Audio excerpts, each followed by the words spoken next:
नमस्कार दोस्तों, आप सभी का स्वागत है। टीजीटी पीजीटी हिंदी का टेस्ट सीरीज नंबर 6 है ये, और इसमें कुल 50 क्वेश्चन हैं। आप लोग इस टेस्ट सीरीज़ को ज्वाइन कर सकते हैं और अपनी तैयारी को मजबूत कर सकते हैं। अपने आप को आंक सकते हैं कि आपकी तैयारी कहाँ तक पूरी हुई है, कहाँ तक नहीं पूरी हुई है। इसमें कुल 50 क्वेश्चन हैं। तो चलिए, पहला क्वेश्चन आपके सामने रखेंगे। गार्सा दा तासी के इतिहास ग्रंथ द ला लिटरेरी एंदोई हिंदुस्तानी का दूसरा संस्करण कब प्रकाशित हुआ था? तो इसका सही आंसर है सी, 1871 ईस्वी। हिंदी साहित्य के इतिहास लेखन की परंपरा का सूत्रपात किसने किया? तो इसका सही आंसर है बी, गार्सा दा तासी ने। हिंदी साहित्य के इतिहास लेखन का सर्वप्रथम प्रयास किसने किया था? तो इसका सही आंसर है सी, गार्सा दा तासी। हिंदी साहित्य के इतिहास का लेखन सर्वप्रथम किस भाषा में हुआ? तो इसका सही आंसर है बी, फ्रेंच। इतिवृत्त और आलोचना का संवेद रूप होने से वह इतिहास आज भी प्रकाश स्तंभ बना हुआ है। इस कथन में जिस इतिहास की ओर संकेत किया गया है उसके लेखक हैं। तो दोस्तों, इसका सही आंसर है ए, आचार्य रामचंद्र शुक्ल। किस विद्वान ने हिंदी साहित्य के प्रारंभिक काल को वीरगाथा काल नाम दिया? तो इसका सही आंसर है बी, आचार्य रामचंद्र शुक्ल। आदिकाल को आधार काल किसने कहा है?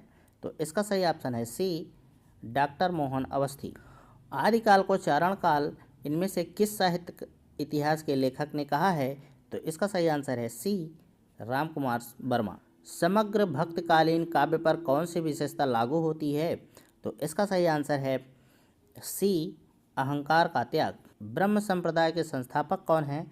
तो इसका सही आंसर है सी, श्री मध्वाचार्य। महाराष्ट्र के भक्तों में किनका नाम सबसे पहले आता है? तो इसका सही आंसर है डी, नामदेव। नामदेव का संबंध किस प्रदेश से है? तो इसका सही आंसर है बी, महाराष्ट्र। निम्नलिखित विकल्पों में से रीतकालीन कवि कौन से हैं? तो इसका सही आंसर है बी, बिहारी मतिराम घनानंद भूषण। निम्नलिखित कवियों को उनके जीवन कालानुसार आरोही क्रम में व्यवस्थित कीजिए। तो इसका सही आंसर है ए, केशव सेनापति देव पद्माकर। रीतकाल के मुख्य कवियों में हैं। तो इसका सही आंसर है डी, मतिराम। निम्नांकित कवियों का जन्म काल के अनुसार क्रम निर्धारित कीजिए। तो दोस्तों, इसका सही आंसर है बी, रहीम घनानंद रसलीन ठाकुर। आधुनिक हिंदी गद्य के जनक माने जाते हैं। तो इसका सही आंसर है ए, भारतेंदु हरिश्चंद्र। निम्नलिखित में से भारतेंदु हरिश्चंद्र की रचना नहीं है। तो दोस्तों, इसका सही आंसर है ए, आषाढ़ महात्म्य। 19वीं शताब्दी से अब तक लिखे गए हिंदी साहित्य को अधिकांश विद्वानों द्वारा क्या अभिधान दिया गया है? तो दोस्तों, इसका सही आंसर है बी, आधुनिक काल। हिंदी साहित्य के आधुनिक काल को इस नाम से भी जाना या अभिहित किया जाता है। तो दोस्तों, इसका सही आंसर है डी, गद्यकाल। निबंध वह गद्य रचना है जिसमें लेखक किसी भी विषय पर स्वच्छंदता पूर्वक परंतु एक विशेष सौष्ठव, संहित और वैयक्तिकता के साथ अपने भावों, विचारों और अनुभवों को व्यक्त करता है। यह परिभाषा किस विद्वान की है? तो दोस्तों, इसका सही आंसर है बी, भगीरथ मिश्र। निम्न में से कौन सा सुमेलित नहीं है? तो आपके सामने ये 4 ऑप्शन हैं, इसमें से आपको बताना है कि कौन सा सुमेलित नहीं है। तो इसका सही आंसर है सी, प्रबंध प्रतिमा जयशंकर। उपन्यास रहस्य शीर्षक में किसका निबंध संग्रह है? तो इसका सही आंसर है ए, महावीर प्रसाद द्विवेदी। हिंदी निबंध का उत्कर्ष काल है। तो दोस्तों, इसका सही आंसर है सी, शुक्ल युग। शुद्ध कला के पारखी कहते हैं उस पार की पंक्ति के रचयिता हैं।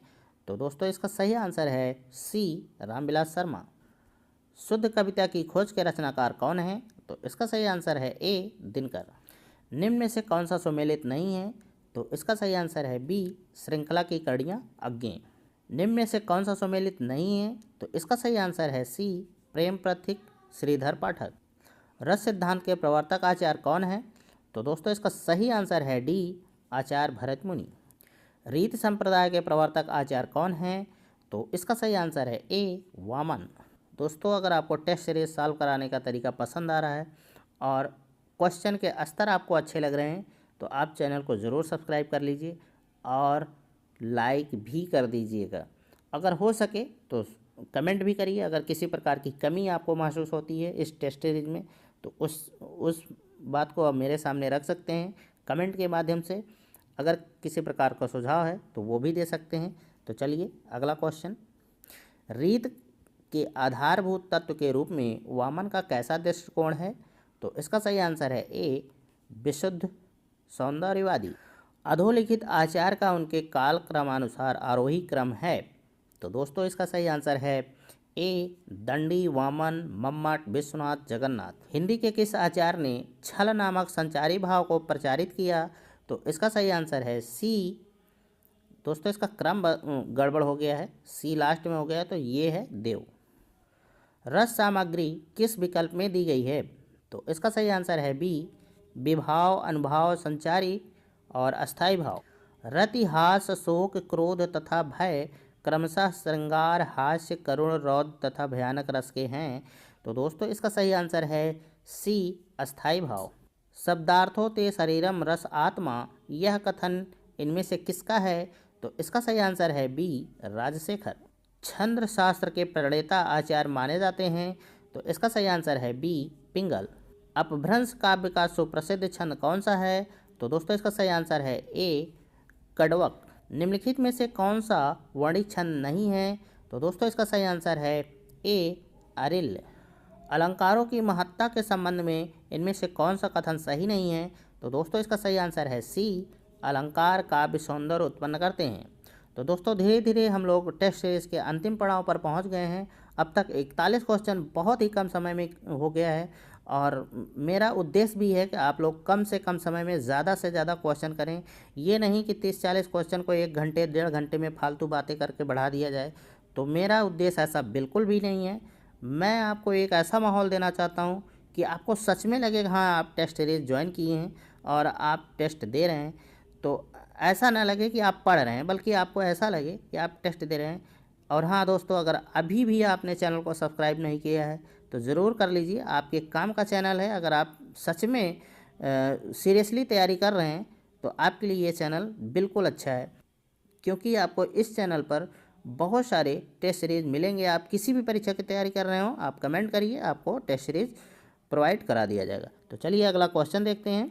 निम्नलिखित में से कौन सा अलंकार भेद नहीं है? तो इसका सही आंसर है बी छंदालंकार। अलंकारों के कितने भेद हैं? तो इसका सही आंसर है डी 3। इनमें से जो अनप्रास अलंकार लक्षण ना हो उसे छांटिए। तो दोस्तों इसका सही आंसर है सी पंक्ति की संपूर्णतया आवृत्ति। आधुनिक भाषा विज्ञान का जनक कौन है? तो दोस्तों इसका सही आंसर है सी सोस्यूर। किस विद्वान ने सर्वप्रथम आर्य भाषाओं की अध्ययन की और भाषा वैज्ञानिकों का ध्यान आकृष्ट किया? तो दोस्तों इसका सही आंसर है डी हार्नले। भाषा विज्ञान की दृष्टि से प्रयत्न लाघव का अर्थ है? तो दोस्तों इसका सही आंसर है डी उच्चारण की सुविधा। वाराणसी का बनारस रूप में विकास उदाहरण है? तो दोस्तों इसका सही आंसर है ए व्यंजन विपर्यय का। क्रिया के मूल को कहते हैं? तो दोस्तों इसका सही आंसर है ए धातु। जिस शास्त्र में शब्दों के शुद्ध रूप और प्रयोग के नियमों का निरूपण होता है उसे क्या कहते हैं? तो उसका सही आंसर है सी व्याकरण। तो दोस्तों इस तरीके से आपका टेस्ट सीरीज आज का समाप्त होता है। जल्द ही आपको 7वां टेस्ट सीरीज हिंदी का मिल जाएगा।